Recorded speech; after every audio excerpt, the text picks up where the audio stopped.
Good morning, Canley. How nice to be with you once again. We're going to begin this morning with prayer. Father, thank you for this opportunity to look into your word and to be together even in a strange way. Help us to know your presence in everything we do. Amen. The reading this morning is from 1 Kings, chapter 17, and it's actually the whole of the chapter, so I'm going to read it now. Now Elijah the Tishbite from Tishbe in Gilead said to Ahab, "As the Lord, the God of Israel lives, whom I serve, there will be neither dew nor rain in the next few years, except at my word." Then the word of the Lord came to Elijah, "Leave here, turn eastwards and hide in the ravine of Kerith, east of the Jordan. You will drink from the brook, and I have ordered the ravens to feed you there." So he did what the Lord had told him. He went to the ravine of Kerith, east of the Jordan, and stayed there. The ravens brought him bread and meat in the morning, and bread and meat in the evening, and he drank from the brook.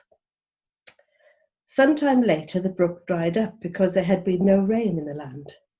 Then the word of the Lord came to him, "Go at once to Zarephath of Sidon and stay there.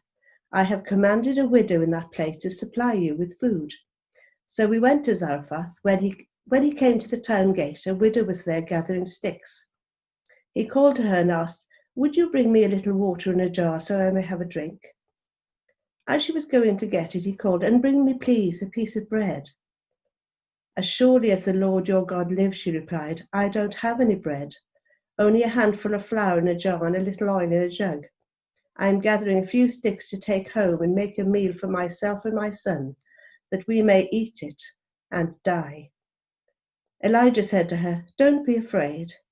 Go home and do as you have said. But first make a small cake of bread for me from what you have and bring it to me. Then make something for yourself and your son. For this is what the Lord, the God of Israel, says: the jar of flour will not be used up, and the jug of oil will not run dry until the day the Lord gives rain on the land." She went away and did as Elijah had told her. So there was food every day for Elijah and for the woman and her family, for the jar of oil was not used up, and the jug of oil did not run dry, in keeping with the word of the Lord spoken by Elijah.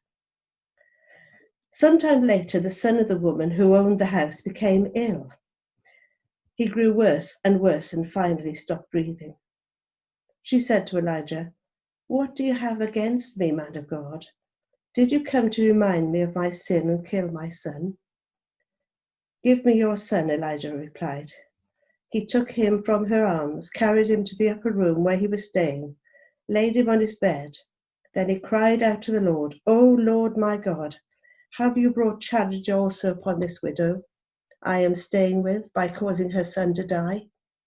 Then he stretched himself out on the boy 3 times and cried to the Lord, "O Lord my God, let this boy's life return to him."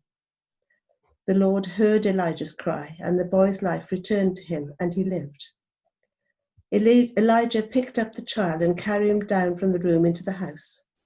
He gave him to his mother and said, "Look, your son is alive."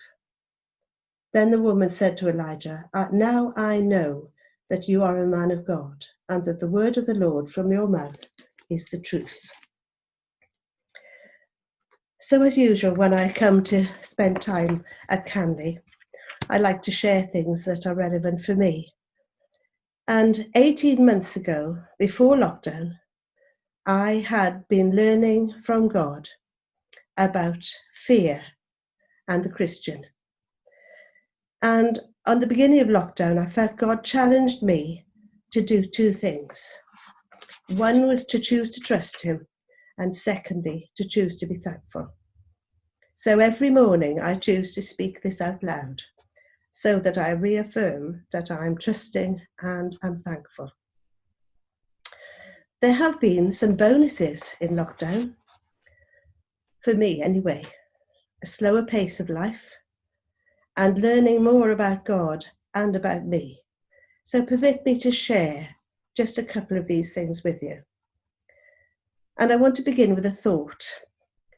And this says, understanding will fail you, but trust will keep you close to God.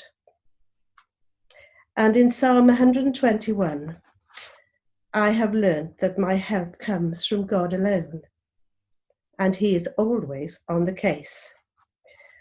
Corrie ten Boom once said she was a very worried lady and couldn't sleep, and God's response to her was, "You can sleep, Corrie, because I'm going to be awake anyway."